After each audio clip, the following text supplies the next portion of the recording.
Hey, what is going on guys? RvzStealth here, and in today's video, we're going to be taking a look at a new pretty strong pick in the bot lane for support that has come up recently, and that pick is Malzahar support. Now, a lot of players right now in the higher elos are starting to pick up Malzahar support, especially like right now in Korea, a lot of players are picking Malzahar support in the higher elos, and a few people in NA and EU are also picking it up right now. So in this video, we're gonna go over like why Malzahar support can work. We're gonna take a look at a few good combos that you can play with him, because he definitely does have a very strong duo lane if you do pair him up with a good AD carry. And then at the end, we'll also go over the runes, the masteries, and the build that you want to run for Mal support.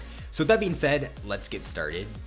Alright, so first off, we're going to take a look at why Malzahar support is a pretty good pick and how you're supposed to play it. So the first reason, or one reason to why this pick can be pretty good, is because his passive counters a lot of the engaged melee supports. So for example, Blitzcrank, Thresh, Leona, Nautilus, all of those support champions, they're melee, and they also do have like Blitz and Thresh has their hook, Nautilus has a hook as well, and then Leona has her E.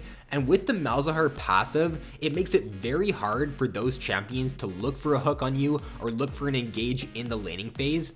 You can also do a really good job against those champions because of your W. Now what you can do with Malzahar, now this is definitely a lot harder to do than like just having your passive up, but if the enemy does look like they're going to go for a hook or go for an engage, then you can throw your W down, and if you do place it down in the correct timing, then the enemy Blitzcrank or Thresh will end up hooking your Voidling. Now this is pretty hard to do, and it does take some practice for sure, but it can be a pretty good tactic to use in the laning phase if the Blitzcrank is trying to go for an engage or something.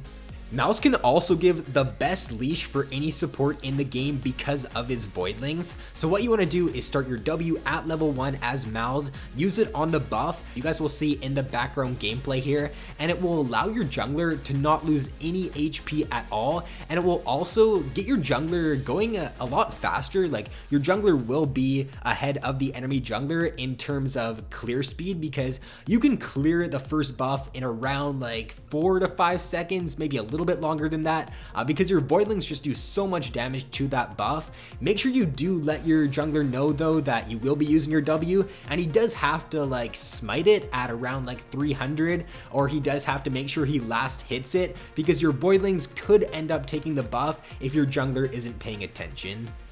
The next reason to why Malz support is really good is because his level 2 damage is completely insane, and it's probably some of the best for any support champion at level 2, and the enemies just won't expect the amount of damage that you can pump out. So what you want to do as Malzahar is you want to try to get that level 2 before the opponent, so let your AD carry know just to try to shove for that level 2. And once you do get that level 2, you throw your E on the opponent, you use both of your Voidlings, and the amount of damage that you'll get off with that combo is super good. You'll chunk the enemy down to around half HP, and if they try to fight back against you and they don't back off, then you're gonna blow a summoner like 99% of the time, because your damage is just gonna outtrade them pretty much every single time.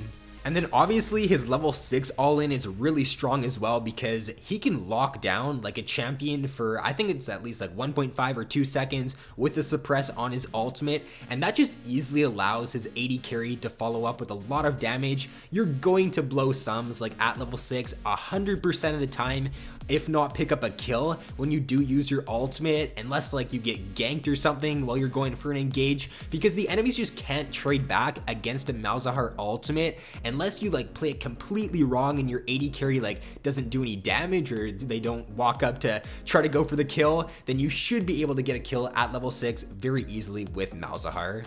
Malzahar definitely does have a few weaker lane matchups though. He's not like this super OP like must pick or ban support. He does have his weaknesses as well, so a few supports I would recommend like not picking him against, or if you are going to play him, I would definitely recommend banning out Morgana. Now the reason for this is because Morgana can just easily deny your passive in the laning phase by throwing down her W, and she does outrange you pretty easily as well, like with her Q and her W. So if you do walk up to try to go go for an ultimate, then she can just bind you, and then obviously she does have her black shield as well, which she can use to deny a lot of your damage. And then in general, I would just try to avoid the longer range support champions. So someone like a Brand can do pretty well against Malzahar pre-6. He can't do as well like at level 6, so if you get past the laning phase, then you can do pretty well in like almost any matchup. But any champion that can just like really outrange you in the laning phase, I would try to avoid. I would surely look to pick him into pretty much any melee support though. He does great against those melees because it's just very easy for him to poke them if they do go for like a Targon's in the laning phase, or if they do just walk too close to you. You just throw your E on them, use your W, and then it's gonna chunk like a lot of their HP.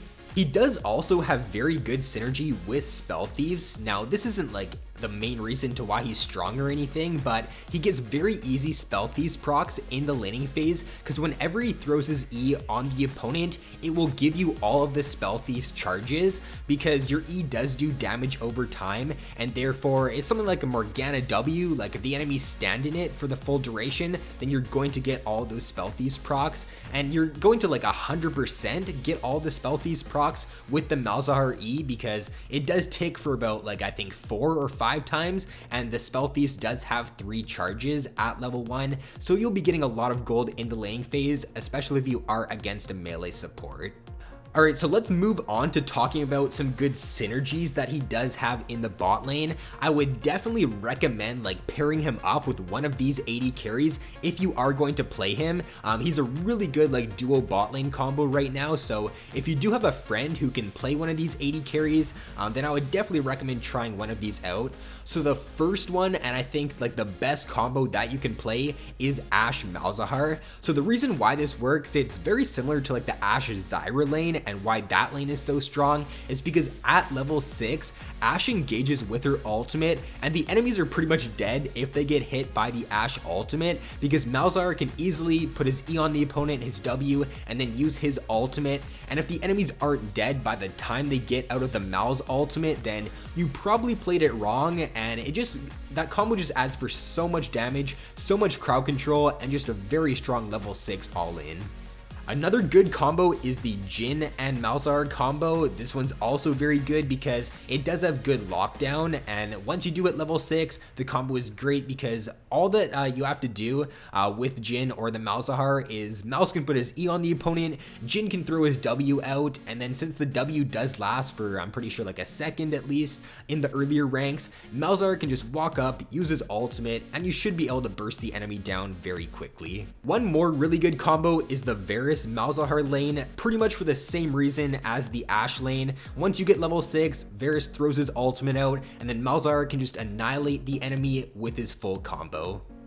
So let's take a look at the masteries, the runes, and the build now for Malzahar support. So first up, for the masteries, you're gonna want to take Thunderlords as your keystone on Malz support. The reason for this is because when you're playing support Malzahar, you just want to have as much burst damage as possible for the laning phase. You're gonna do like a lot of damage in lane with Malzahar, and it's also very easy for you to like proc the Thunderlords in the laning phase by using your E and your W hits a few times. Then it's just very easy for you to get that burst damage off, and you just want to be able to deal like as much damage in the lane as Malzahar. You want to play him very aggressively, and that Thunderlords will just give you a little bit more burst damage in the laning phase.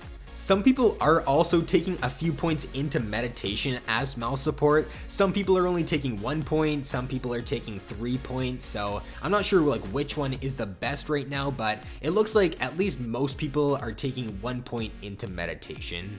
And then for the rune page on Malz support, this is the one that most Korean players are taking right now, and it does have the best win percent for any rune page. So what it looks like is 9 magic pen marks, 3 magic resist glyphs, 6 cooldown per level glyphs, 9 armor seals, and then 3 ability power quints.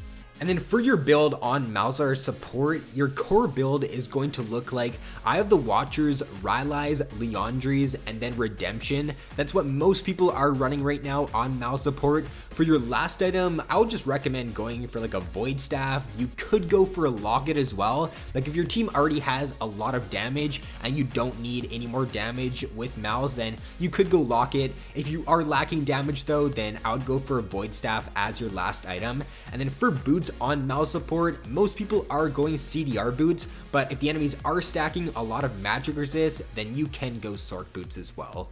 And then lastly here, for the ability maxing on Mal support, you're gonna want to take your W at level 1, your E at level 2, and then your Q at level 3. Max your W first, your Q second, and then your E last. The reason you max W first on Mal support is because you're not gonna be getting a whole lot of AP as him like in the early game, and your W is going to do a lot more consistent damage than your E is. If you do end up getting like a few Voidlings out like in the laning phase, it is going to end up doing a lot more damage than your E would do. You're also like not really going to have that great crowd control with Mal support. You do have your ultimate, but you're gonna want to have like your W up as often as possible so you can throw those down, and the Rylai's will proc like with your W, so it will provide some decent peel for your team once you do have it active.